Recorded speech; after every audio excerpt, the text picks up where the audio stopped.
Hi, and welcome to Changemakers with Eleanor, the podcast where we dive into the lives and lessons of those who are making a difference. I'm your host, Eleanor Baggaley, and in each episode we bring you inspiring stories from leaders, coaches, and people who are not just dreaming of change, but making it happen. Whether they're penning their first book, working in their community, or leading a revolution in their industry, you'll get a first-hand look at how they're shaping the world. If you're looking to leave a mark or simply love a good story about modern-day heroes, you've come to the right place. Here, we're all about changing the world, whether that's one person's world or the world in general. So grab your notebook or just a comfortable seat and let's explore these fascinating journeys together. Don't forget to subscribe wherever you get your podcasts to ensure you never miss an episode. Let's go change the world together.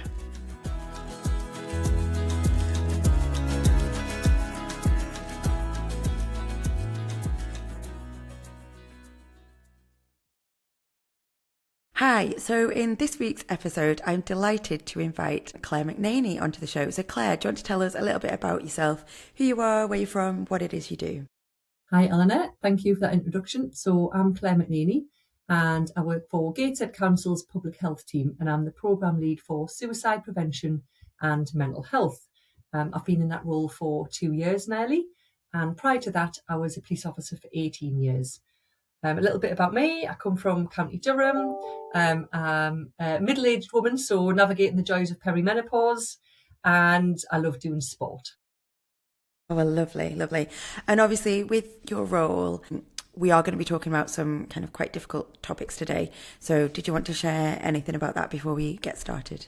Yeah, and that's a really good point to raise, Eleanor. So talking about suicide is very important. It's important that we have open conversations about it, but I understand as well that that can bring up some strong emotions. It may be triggering to some people. So just that acknowledgement that it may bring up some strong emotions if you are listening, and to recognise that there is support out there. And if anyone is feeling suicidal at the moment or struggling with suicidal thoughts, you're not alone. There is hope and there is support out there. And Eleanor is going to link some support services there for anyone if they need it. Yeah, we'll definitely get the links in the show notes. So if anybody does need to, that is there for them. So obviously it must be kind of, well, I guess quite rewarding with what you're doing, but also quite difficult. So what are kind of the challenges and successes that you deal with on a daily basis? I think the biggest challenge for me, or for everyone really, is the stigma attached to suicide and mental health more broadly. I thought of this last night. So I was in the sauna, and my sauna's like typically loads of middle-aged blokes, same age as me and older. And one of them came in, and I just noticed he wasn't quite himself. And I said, "You all right?" He went, "Yeah, yeah." He went, "How are you?" I went, "Yeah, I'm fine." And then I went, and I could tell he wasn't all right, and I wasn't all right either. And I just said, "Hey," I says, "Do you know what? Imagine if we were all honest about how we really felt. Wouldn't that be much better?" So then he just started telling us about how bad his week had been and how like he wasn't feeling great in himself. And then other people opened up. I thought, this is what it's about. Not just paying lip service and going, "How are you?" "Yeah, good." "You?" And my husband will laugh because he'll go, "You all right?" And I go, "Yeah, you?" And he's like, "You do this all the time. You're not even acknowledging the how are you?" And we're laughing about it, but we all do it. And I think it's a British thing, isn't it? Yeah, and it is just that automatic response, isn't it, that you don't actually, and I guess it comes from both sides, that actually is the person asking, do they genuinely want to know how you are?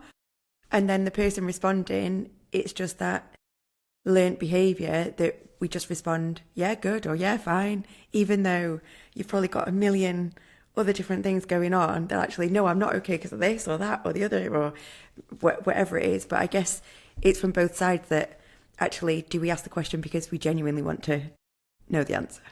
Yeah, and I think some people are, rightly so, scared of the answer because people don't know how to react. And there's a lot of myths around there about suicide. And one of them being, if you ask someone directly, "Are you feeling suicidal?" that it'll encourage them to go and die by suicide or attempt suicide. And that's not the case at all. If you are concerned about someone and asking the question directly rather than skirting around the houses or saying something that could be more damaging, like, "You're not going to do something silly, are you?" And it's probably coming from the right place, but that can be more damaging than just saying, "Are you feeling suicidal?" And I feel like we've dived right in there. But it is so important, and being that supportive listening ear to someone who is feeling that way is the first step to them getting help, like understanding that they are feeling listened to and getting that support, and hope that there is a different way out there. So I do think it's really important, and trying to bring it back to that mental health thing as well. I was walking the dogs a few months ago, and there was a guy just sitting on the bench with a dog, and I'd never seen him before. And I looked and I smiled and went, "You all right?" And he went, and he looked like he had the weight of the world on his shoulders, and he was probably like in his mid-60s. And I stopped and I went back. I went, "Are you sure you're all right?" He went, "Oh, yeah, I'm fine." And I thought, I don't know who he is. He might have always been sort of his demeanour, but I thought, well, if nothing else, that might have just instilled a bit of hope. So that's the biggest challenge for me, is people getting over that stigma and fear of having conversations about mental health and suicide. And just remembering it's just a conversation. There's so many words in the dictionary. I watched Bridget Jones not long ago, I'm ashamed to say. And I can't. Don't be ashamed. I love Bridget Jones. So funnily enough, people used to say that I looked like Bridget Jones. They'd always say like, "Oh, you remind me of Bridget Jones." I was like, I don't know whether to be offended or not. So I'm sure. And there's like so many thousands of words in the dictionary. I should have Googled this. But we are so scared to say, "How are you really?" Or we're scared to answer it. Like yesterday when they asked me, I was like, "Well, I don't want to say how bad my week's been or how bad I'm feeling, because I'm just a mood hoover then." And I thought, do you know what? I need to practice what I preach. And if you're having a bad day, share it with someone else. And if you're feeling really bad, like, don't be scared to share it with someone that you trust and can rely on. Well, I was going to say, I think the first words that came out of my mouth when I met my friend this morning, I was like, literally everything that could go wrong this morning has gone wrong. The day could not get any worse, to be really honest with you. So that was the start to my morning. So yeah, I guess sometimes, and I needed to offload that in order to like not carry it with me for the rest of the day. Yeah, and do you know what? It's sometimes nice to get it out there and share that problem with someone that, like, the important bit is it's someone you can trust, and that you know is not just going to give I don't want to say the wrong response, but if someone just brushes it off, then that's not going to make you feel great either, is it? And it's finding that someone, whether it's someone on the end of a support line, such as the Samaritans or the Hope Line, or someone that you trust at work, or someone in the coffee shop that you can trust. It's just having that conversation and not being afraid of that. That's the tricky thing. And I guess to find that, like, some people find it easier to open up to strangers, whereas other people find it easier to open up to people they're close with. Like, is there quite a big mix with what people feel more comfortable with? Yeah, and I think everybody's different, aren't they? So some people might prefer to go and use like the Hope Line or the Samaritans Line, or some people might prefer to go to somewhere like Andy's Man Club if they're struggling with their mental health, and like this Men's Pie Club. There's so many different organisations where people can go and talk to initially strangers, but then I'm sure they'll become sort of close to them. Or some people might feel more comfortable talking to a work colleague or a friend. And I think it's just finding what's right for that person. But as the person on the other end, asking someone, "Are you okay?" If you've got the confidence, even to say to a stranger, "Are you sure you're all right?" Or "Are you okay?" And like saying it where you really want to understand and listen to the answer. And sometimes, like my example in the sauna, it's not always in the words. So they might say, "Yeah, I'm fine." And I'm like, "I know you're not fine. And I don't even know your name, but I'm sitting every night with you in the sauna and I know you're not all right." And it's going, "Are you sure you're all right?" You could be lighthearted about it, but yeah, it's sometimes not just listening to the words, it's listening to that pause, or looking when they're going, "Yeah, yeah," and then you know they're not. Body language can speak volumes, can't it? Yeah, and you know what? We're really good as humans, it's picking up on things like that, and non-verbal communications is just as important as what people say. Absolutely. So obviously that was some of the challenges and I guess kind of what other people can do to help more widely. You must have kind of some successes, and I know I know definitely you can't go into kind of details, but are there kind of some particular successes that spring to mind that, I was going to say, that make the job worthwhile, but obviously I'm sure every day makes the job worthwhile, but kind of anything that just really stays with you? Yeah, so in my role in the process of writing a suicide prevention action plan, which is essentially how partners and stakeholders can get together and collectively prevent suicides in Gateshead. So I held a network event, and I'd said, look, this is what we want to do. This is what we want to achieve. What is happening at the moment? How can we all collectively come together? And it was one of the best things in terms of my career in this role that I'd done. And there was over 100 people came that day from charities, from organisations, directors of services, people with lived experience. And we came away with over 700 things that we either are doing or can do collectively. Wow. And I just thought the energy in the room was absolutely brilliant. And to be considering that we were talking about such a sensitive topic, and like I made sure that we had things in place to support people on the day. So we had sort of people from Mind and If You Care Share there, and Samaritans, and we had sort of sensory resources on the table for people to sort of play with when they became overwhelmed. We had breakout rooms, refreshments, and the feedback we got was it was so trauma informed, it was so respectfully done, and the conversations that people had and networks people made, it was just a real buzz. I'm still buzzing off that. And then more latterly on World Suicide Prevention Day on the 10th of September, myself and my colleague in Newcastle put an event on, like an online webinar to showcase some of the amazing organisations that are available in Gateshead and Newcastle and across the Northeast. And I had over 122 people attend that. Wow. And the feedback again was brilliant. I just think there's so much passion to help prevent suicides in the Northeast. It sometimes can be quite a difficult and lonely job, but having all that passion and energy from other people makes the bad days really good. Do you find that some people like avoid you because you are the suicide lady? Possibly.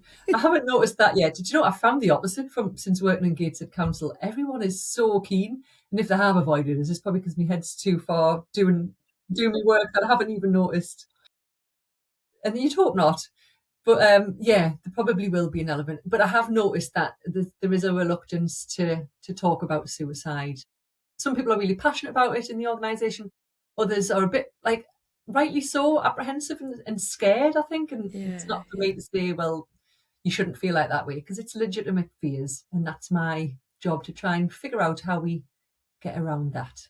But it sounds like from the events that you've put on that actually there are an enormous amount of people that really do care about supporting others when it does come to suicide, and kind of having those difficult conversations and trying to support people through it, I guess. So I guess that's kind of, well, as you said, it's just amazing the amount of people that do actually care about it. Yeah, there's loads. And like I say, ranging from like directors of services to people with lived experience who've been bereaved by suicide or who felt suicidal themselves, to like small community organisations. Like the breadth of people who are supportive of it is vast, and it's lovely. It does make me feel like a part of a great community. Yeah. Which I guess does help with what you're doing. So what was your kind of inspiration for getting involved in this work with the council? So as I alluded to earlier, I was in the police for 18 years and for my sins. And during that time, I dealt with lots of people in suicidal crisis, in mental health crisis, supporting families who've been bereaved by suicide.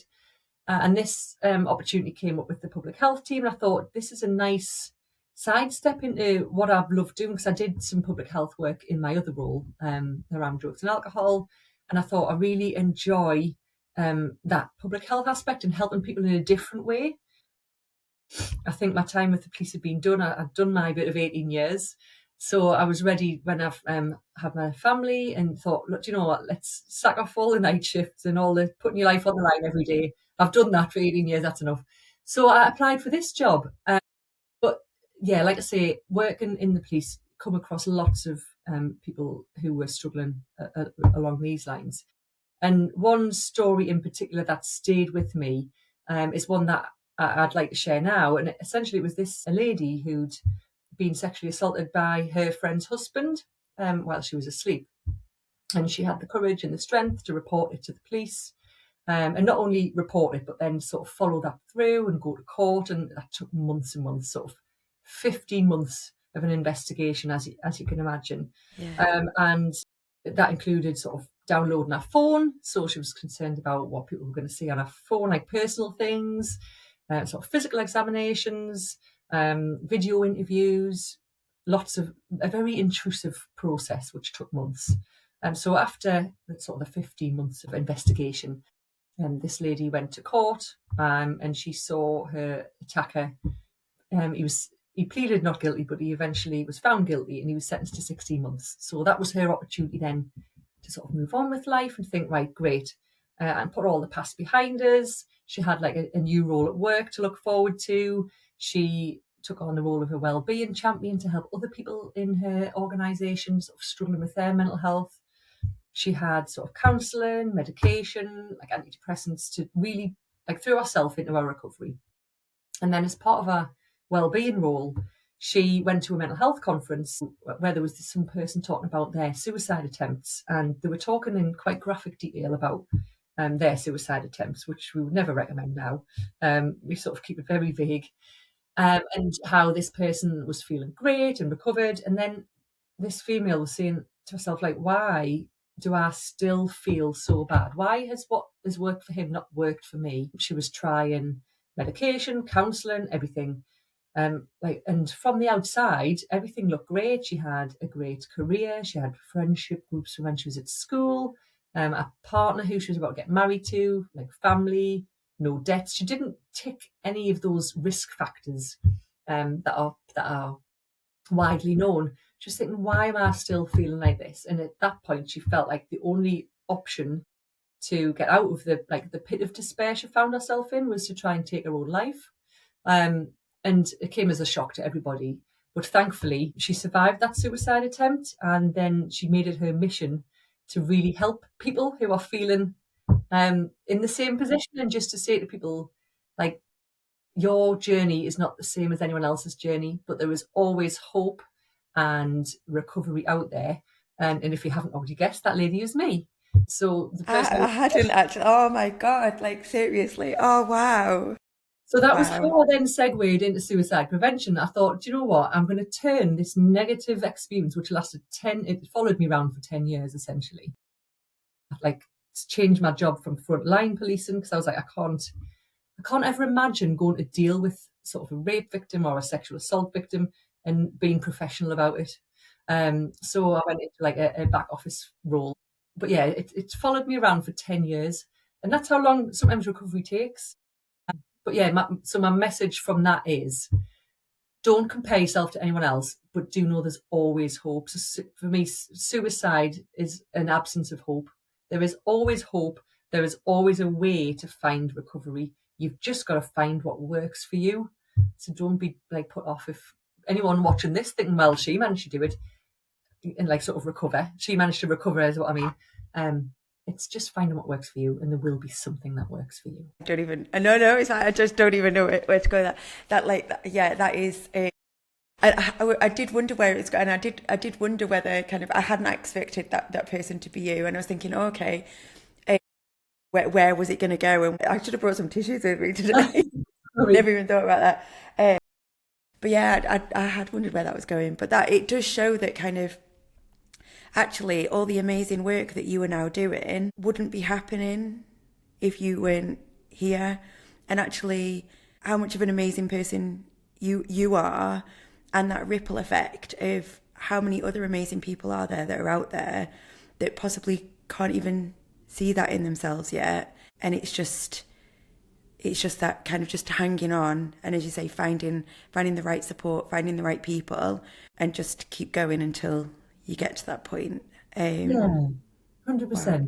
And I think like we're put in situations for a reason, and that probably sounds like very lofty or airy-fairy or.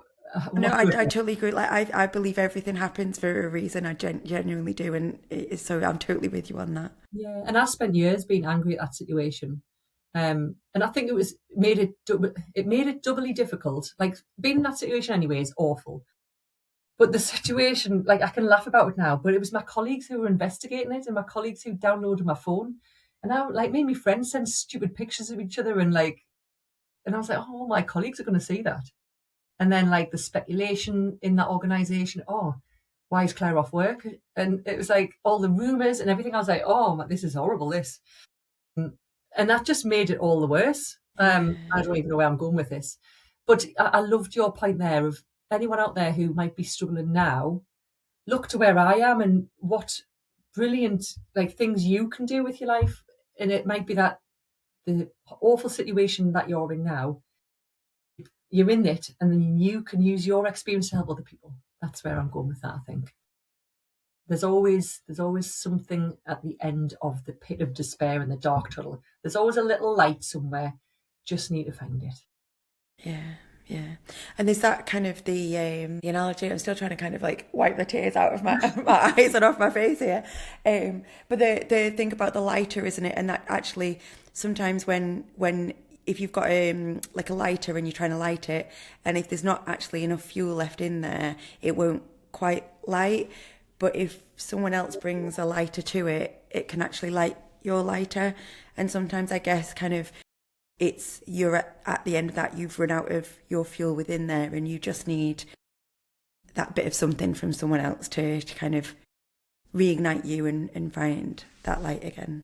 Yeah, and a lovely colleague of mine who's retired now, he said it's like, and he likened it to an overflowing bath. He said you've got the plug in the bath, but the water, which is the stress and the anxiety, and it was all just kept dripping into the bath. And it wasn't like gushes of water, it was just little things that were dripping in. I was like, well, I've left the frontline role that I loved, and that's bad. And and I've lost my identity, and I lost my best friend, and all these little things were dripping in, but the plug was in, so it was just overflowing and overflowing. Yeah. And it was finding a way of letting that water come out, getting that plug out, so all the stresses of life and all the bad things could come out of the bath so it wouldn't overflow. And I thought that was a really good analogy. And another one that I love, that one of my colleagues from If You Care Share is a brilliant speaker. He said, and I'm going to try and get this right. He said, you can do two things with a breath. He says, if you blow as if you're blown through a straw, that is cold air. If you blow like you are with your mouth open, that's hot air. Two different things you can do with one breath. And think what you can do in life with just, if you can do that make that difference with just a small thing. Think what you can do with your life. There is every reason for living. And I've probably mentioned that analogy. If he's listening to this, he'll go, Claire, you've said that totally wrong. Well, make sure he listens to it, and then he can correct it just in case. Yeah, no, absolutely. And I quite often talk about the ripple effect, and ultimately kind of that's why every single thing that I do in my life, I always think about actually the ripple effect that's going to have on other people. And if you're here and you're doing something good for someone, then it's going to have that ripple effect for many more people beyond that as well. Yeah, and that, you know what, that segues lovely to the ripple effect, which I want to talk about. So research always said if someone dies by suicide, 6 people are affected. And we know that that's not the case at all. When you think if someone you knew who died by suicide, there'd be far more people affected by that. Yeah. More recent research says up to 135 people are affected by one suicide. And this is why it's so important to talk about suicide, because there are people everywhere affected by it. And I've had loads of conversations. I feel like all my conversations happen in the sauna. Lots of conversations about suicide. I'm like, wow, there are so many people affected by it. But in Gateshead alone, in the past 20 years, let's have a look, 41,500 people potentially affected by suicide. If we go off that figure of 135, that is a huge amount of people. That's enormous. So we never know who's suffering. And that's why I need us all to break down that stigma and open up the conversation. And that's why I do the job that I do, is to get that support there for people who are still struggling, maybe like me, 10 years on, 20 years, because grief doesn't have a timeline. It can be 1 year, 2 years, 20 years, 25 years. I've not been bereaved by suicide, so I wouldn't even know how that feels and what that timeline looks like. It's different for everyone.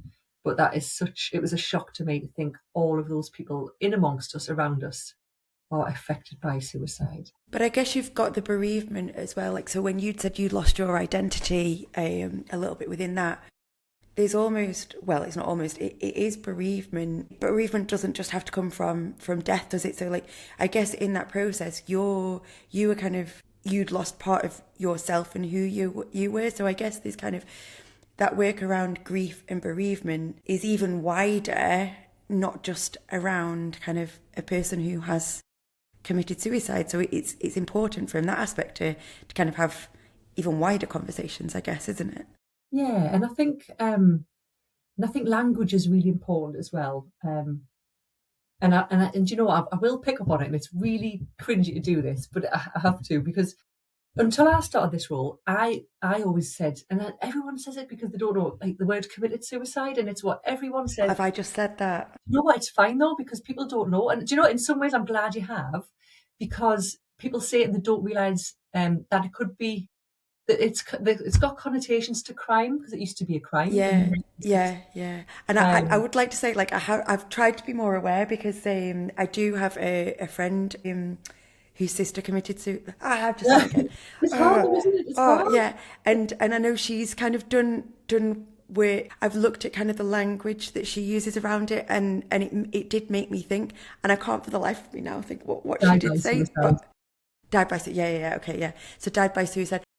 And I was aware of that, and I had kind of been I had really been trying to get it right. So, yeah. But no, I'm glad that I've created a learning point for you there. But you know what? We're only human, and I can't imagine suicide is something you talk about every day. And if you don't talk about it every day, like me, it just becomes, oh, what's the right way to say again? And I don't want people to be fearful of saying the wrong thing, because that then will shut the conversation down totally. So I'm glad you've said it, because then it just gives us the opportunity. I'll just pretend I did it on purpose. Remember that conversation we had before we started, and I said, but yeah, the point is, don't be fearful about the language we use. We just got to try our best, and know that language is changing all the time. Yeah, instead of saying committed, which has connotations of crime and making people feel like they've committed a sin, we would say like died by suicide or fatal suicide. So yeah, there we go. But yes. Well, lesson learned. I'll try and kind of keep that one in there for. She'll slip up and it'll be absolutely fine. Yeah. So with all of the good work that you're doing at the moment, where do you see kind of it going in the future? Do you have any hopes, plans, dreams of where this will go? I mean, obviously, it would be lovely to have an ideal world where suicide wasn't a thing, but I think that's kind of probably unrealistic. But where do you see kind of the work that you're going in the future? Yeah, and I think, I mean, the ideal is that one suicide is too many, because if we were say, let's say the rate should be, or the number should be 10 per year. Well, which 10 people do we pick? Do you know what I mean? And it's so difficult, and to think, can we achieve it? Will we ever achieve it? But we've got to have ambition to say that 0 suicides is the appropriate amount of suicides. 1 suicide's too many. And I think the way we can achieve that is, it's within the national strategy that suicide prevention is everybody's business. So I'm trying to have training rolled out to our organisation, suicide awareness training, to say, like, you might not work frontline with people, but you still go home, you still get the metro home, or you still walk, like I was, you still walk me dogs and see that person who looks really sad and despondent near a bridge, and you go, are you okay? And in the sauna, it's everybody's business. And that's one of the goals for me, is everyone recognises that I can make a difference. I can help contribute to having 0 suicides. I can instill hope. I can instill like that reason that there is recovery is possible. And it's about all working together. And I think the bigger picture about suicide prevention is everyone's business, is those building blocks of health. So if we think about poverty or deprivation or gambling harms or drug and alcohol harms, all of those impact, like so many different things impact on people's mental health, and then can lead people to feeling suicidal and risk factors for suicide. So I guess you've got kind of work related. I mean, there's probably, well, do you think there has been an increase? Like, I don't know what the statistics say, but has there been an increase when there's been kind of work related pressures that have triggered people? Or I think it's hard to tell, because we go off the ONS, so the Office of National Statistics, produce suicide data, and they don't necessarily do a deep dive into everything. That's what I'm currently in the process of getting a process lined up. So I get notified of every suspected suicide, and my goal, which should hopefully be in the next couple of months, is that I can do a deep dive into every suspected suicide, and see what those risk factors were, what potentially contributed to that person thinking a complete loss or an absence of hope that was their only solution. And that'll give me a better picture of what is impacting people. What can we, not me, what can like partners, stakeholders, people with lived experience put in place to help prevent future suicides similar to the ones that I'm seeing. And so it is really tricky. Like, data is such a big thing, and it sounds almost, how do you put data alongside people who are dying by suicide? But that's how we can help prevent suicides, is getting that information. You need that information, don't you? I mean, and the kind of I guess the reason behind the question that I asked was, so my background was actually in teaching, and I went through a period where I was feeling really, really low, and it was work-related stress, and it was awful. And I'm still in kind of quite a lot of teaching groups, and it's not uncommon in there for people to be saying, like, I've reached my limit, like, I can't take anymore. And it's becoming more and more frequent, certainly within the teaching profession, that there are more people who are considering suicide as their only option. And obviously there's been kind of big things in the news around there was that head teacher, was it 2 years ago or a year ago? And I guess kind of, within certain professions there needs to be some kind of care taken by the powers that be within those professions to kind of safeguard the employees that are working in those environments, to give them the opportunities to kind of speak to people and find that light that we talked about earlier.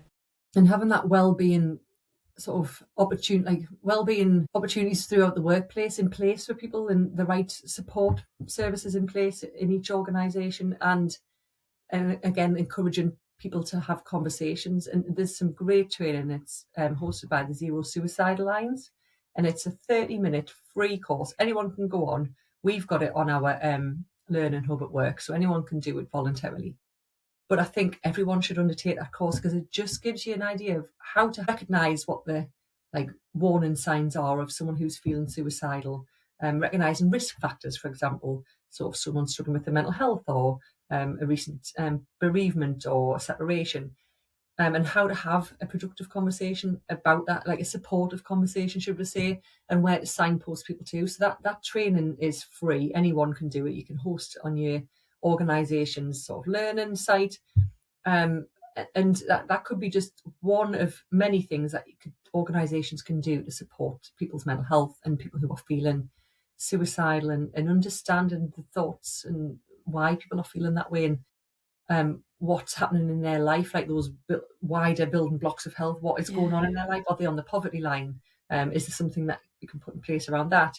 Are they struggling with gambling or debt, or lots of different factors that we probably all experience? And I guess it's like the bath thing, that actually, if it's just one of those things, someone might be okay, but as those different blocks kind of fill the bath, it just becomes unbearable, I guess, doesn't it? Yeah, and it's how we can support people around that, and help them to try and find that little light that they need to get out of that really dark place, which can be tricky when you're writing it. But yeah. What would be the biggest takeaway that you want listeners to take from kind of our conversation today? That there is always hope. That's the biggest thing. There's always hope, and there is always recovery. No matter where you are, at what point in your journey, you've got to have hope, and look at inspiration at other people, to see how they've come on their journey, and that's it really. And look to yourself and think, I know I'm in a really bad place, but it will get better. And that's the one takeaway that I would have. Yeah. Thank you. It feels a bit wrong to ask this question, but because I do ask it to everybody else, I'm going to ask. I mean, and you've obviously told us something kind of quite that I wasn't expecting you to tell us about yourself, but is there something kind of fun or interesting that you would like to share about yourself? Yes. And, it sounds like, oh, I know straight away, because it's the same one I tell every time. When was it? 8 years ago. No, it wasn't. It was 10 years ago, I think. I went to Sri Lanka on holiday. And I don't know if you've been to Sri Lanka. Have you been? I don't know. Beautiful country. But if you're a dog lover, I would exercise caution. It's fine. It's got a happy ending. Okay. There's lots of street dogs. And there was this dog under my sunbed with that tiny little, like 8-week-old puppies. And she was ill. She was like eyes all stuck together, skin and bone. The other dogs were like coming after us. So here's me, like a Geordie lass in my bikini going, get off, shouting at these other dogs. And then bringing food and like going to the shop and buying bags of food. And all the locals looking at us going, what are you doing? Feed, because they're scared of them, I think. So I was feeding this dog, I was feeding other dogs. But this one, I felt like Shirley Valentine. I felt like I'd met my little love match on holiday. We were like moving around the country, like in 2 days' time. It's like, what am I going to do?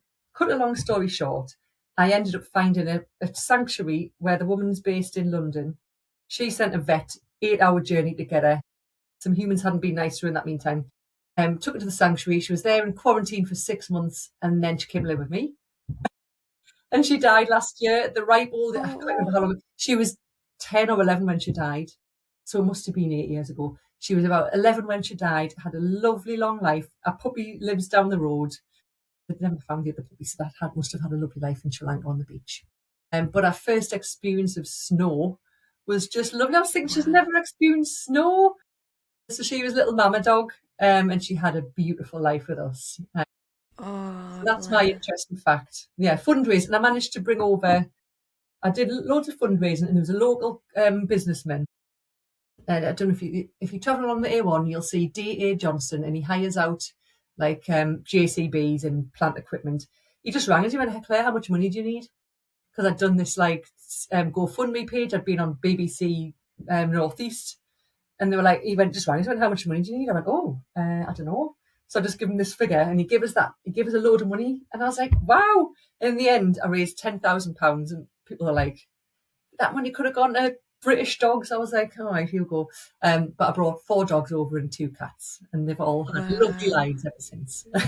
Oh, that's amazing. A friend of mine, she's rescued 2 dogs from Macedonia, and she does kind of quite a lot with the sanctuaries out there, and she went out this summer to go and see them, and there's loads of photos of her taking watermelon to like into the for all the dogs. Oh no, that's a lovely story, thank you. Hello. Well, thank you so much for coming on today. Before we wrap up, where can people find out more about kind of getting support or about the work that you're doing in Gateshead or anything else that they want to do? Obviously, we'll kind of pop the links into the show notes so people can get them. But if you want to kind of give a bit of information as to where people can go to find information. Yeah. So one really good resource is Hub of Hope. So if you put your postcode in that website, and what you're struggling with, so it could be anything from domestic abuse, mental health, poverty, and it'll show you all the support resources that are available there. Suicide bereavement is one of them, mental health, suicide. So that is a really good resource. If anyone's in crisis, you've got ring 111 and option 2 for the mental health option, and that'll put you through if anyone's like in immediate need of support. You've got the Shout confidential text line, which is 85258. Text the word shout. There's the Samaritans, which is 116123. And then you've got the Papyrus Hope line, which supports anyone aged 35 and under who's struggling with their mental health, or if you're concerned about someone and they can support you. And then finally, a wonderful charity, If You Care Share, who support people who are bereaved by suicide. And that can be 10 years afterwards, and it's anyone from age 6 upwards. So a few good organisations there. I'll send you the links over. So there we go. And in terms of, I mean, is there anything kind of Gateshead specific with what you're doing if people are wanting to kind of find out a little bit more about what it is that you're doing and think they would like to do something similar somewhere else or want to get involved? Like, what's the best way to kind of find that out? I suppose you can find me on LinkedIn. Claire McNaney on LinkedIn. There isn't a specific sort of website within the Gateshead Council website, if you like, but there is sort of a mental health signposting page. It doesn't really specifically tell what I'm doing. It's quite tricky to do that, but I suppose the best place if someone wants to get in touch would be on my LinkedIn profile. LinkedIn. Okay, super. Well, we can share that as well anyway. Thank you. But thank you so much for coming on, Claire. It's been an absolute pleasure. I know we've obviously talked kind of very difficult topics, but we've had some fun in amongst that as well. And obviously it is really important. So thank you for coming on and sharing all of that. Thank you for having me, Eleanor. It's been a pleasure. Thank you for tuning in to this episode of Changemakers with Eleanor. I hope you're leaving as inspired as I am. If today's story has sparked something in you, remember it's never too late to start making a difference. Whether it's writing that book you've always dreamed of, stepping up in your community, or starting that campaign you're passionate about. If you enjoyed our time together, please consider giving us a rating and review on your favourite podcast platform and share this episode with someone who could use a little inspiration.